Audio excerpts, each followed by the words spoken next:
Bonjour, bienvenue, très heureux de vous retrouver pour ce nouveau numéro de À l'affiche.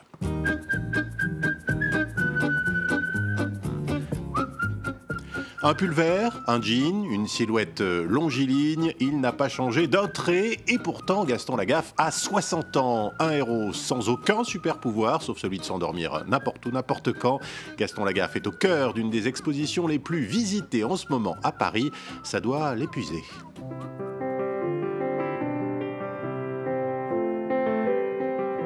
Du tailleur très sage à la robe glamour, de la princesse timide à l'icône de la mode, 20 ans après sa disparition, la garde-robe de Lady Diana est exposée dans son palais de Kensington à Londres. Les gamins de Paname, on vole en tête des gnards. Et puis Gavroche, Cosette et Jean Valjean sont de retour à Paris. La comédie musicale Les Misérables a été jouée dans plus de 40 pays en 22 langues, 70 millions de spectateurs à travers le monde, mais elle n'avait plus été montée en français depuis 25 ans.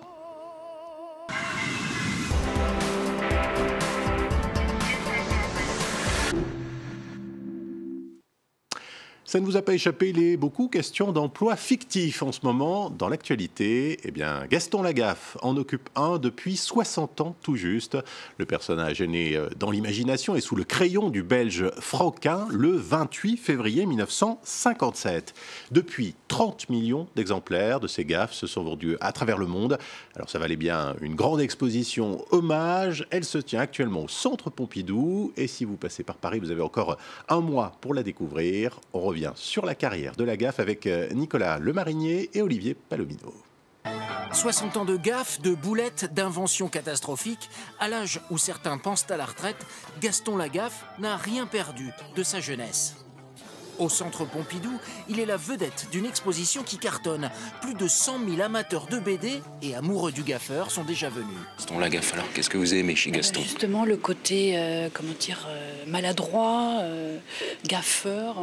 Souvent, il fait des inventions qui tournent mal. C'est le côté un peu décalé, doux rêveur, qui rappelle un peu les mouvements des années 60. Et puis ça permet un peu de s'évader dans le monde un peu trop sérieux d'aujourd'hui.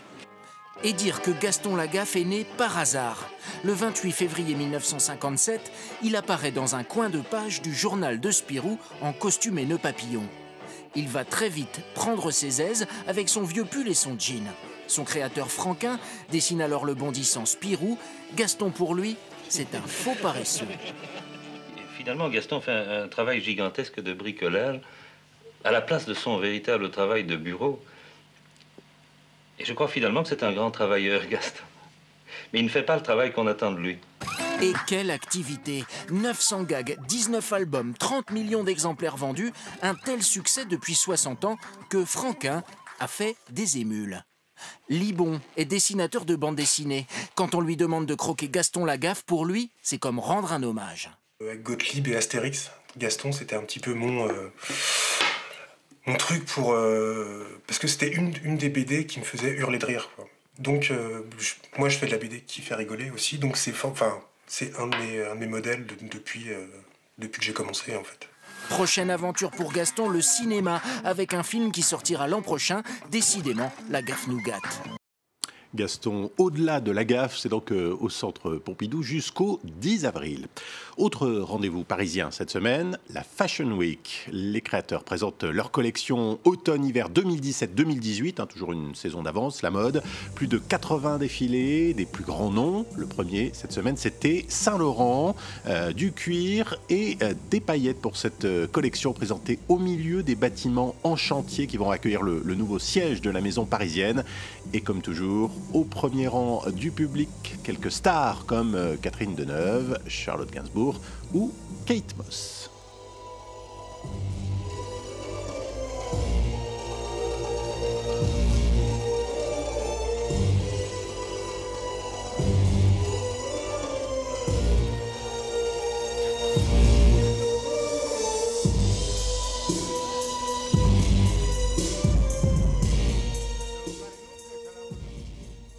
Yves Yves Saint Laurent, les 3 seuls mots de français que connaissait la princesse Diana, c'est elle qui le disait, hein, la jeune fille sage devenue icône de la mode. 20 ans après sa disparition, une exposition à Londres revisite sa garde-robe.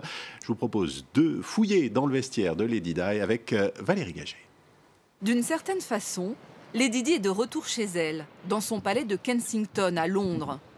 25 de ses plus belles robes ont regagné cette résidence où elle a vécu une quinzaine d'années.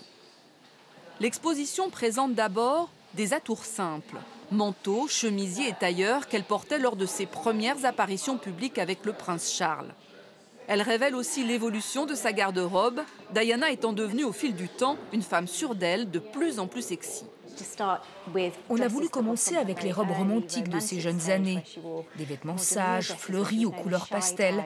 On l'appelait Diana la timide. Puis les robes glamour des années 80, très élégantes, celles qu'elle portait à la fin de sa vie.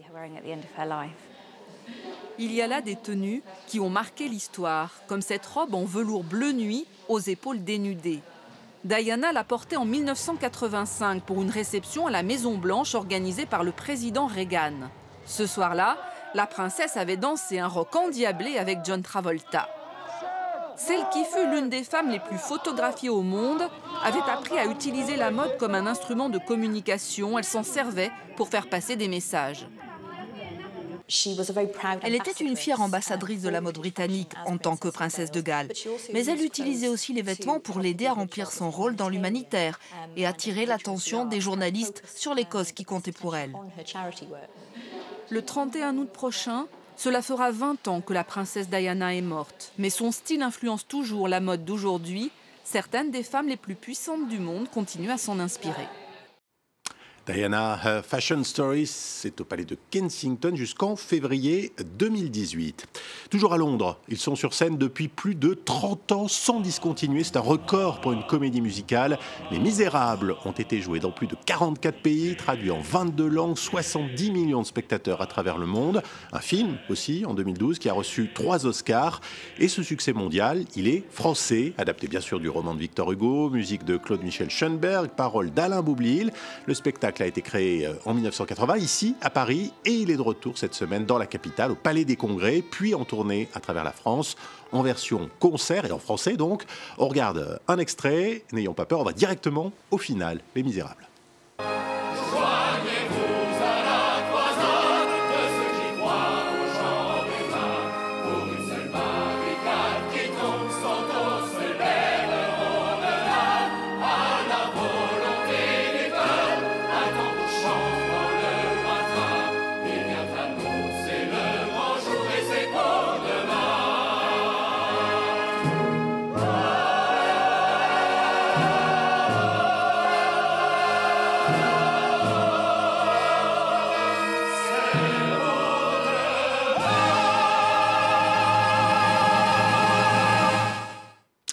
On quitte le Paris du 19e siècle pour le Caire du Moyen-Âge et un de ses quartiers emblématiques, la Cité des Morts. Une architecte polonaise a décidé de faire revivre l'ancienne nécropole égyptienne grâce à l'art contemporain. Ce quartier historique a été longtemps délaissé. Désormais, des artistes du monde entier y créent des œuvres inspirées de la culture locale. La visite guidée est signée Laure Wagner. Dans la banlieue du Caire, la Cité des Morts. Une ancienne nécropole égyptienne du XVe siècle, classée au patrimoine mondial de l'UNESCO. 500 000 habitants vivent ici parmi les pierres tombales et les mausolées. Au milieu des ruines, une souris aux oreilles rondes et aux yeux bleus, Frankie, est l'œuvre d'un artiste de graffiti polonais. Nous voulons associer le patrimoine et la tradition de ce lieu particulier avec l'art contemporain et avec plusieurs événements culturels pour avoir un mélange de tout.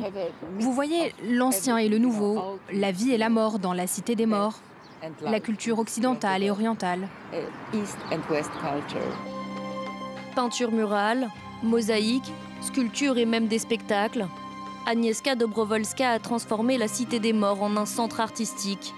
Venus des 4 coins du monde, des artistes viennent s'inspirer de la culture locale. Certains associent les habitants du quartier qui sont ravis. Ce projet a rendu les gens heureux. Le quartier a changé de visage. Nous voulons le développer. Il y a une mosquée historique et des monuments encore plus importants que ceux de la célèbre rue El Moez. Mais le gouvernement ne fait pas attention à nous et dit qu'il n'a pas d'argent. Certains espèrent même que ce projet attirera de nouveaux visiteurs dans la capitale égyptienne. Depuis la chute du président Hosni Moubarak en 2011, le tourisme a du mal à rebondir en Égypte. À l'affiche, c'est fini pour aujourd'hui, mais l'histoire continue bien sûr sur france24.com et sur tous nos réseaux sociaux.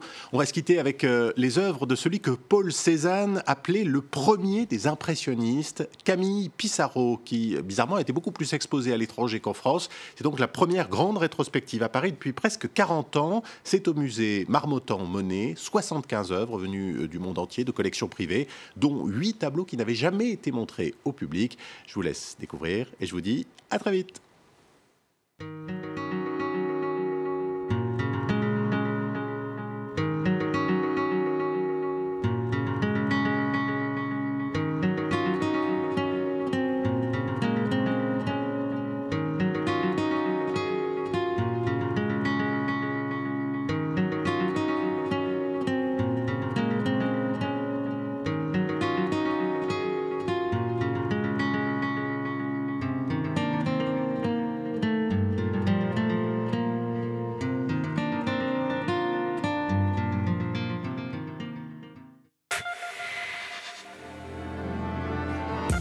Suivez la semaine de la mode parisienne sur France 24.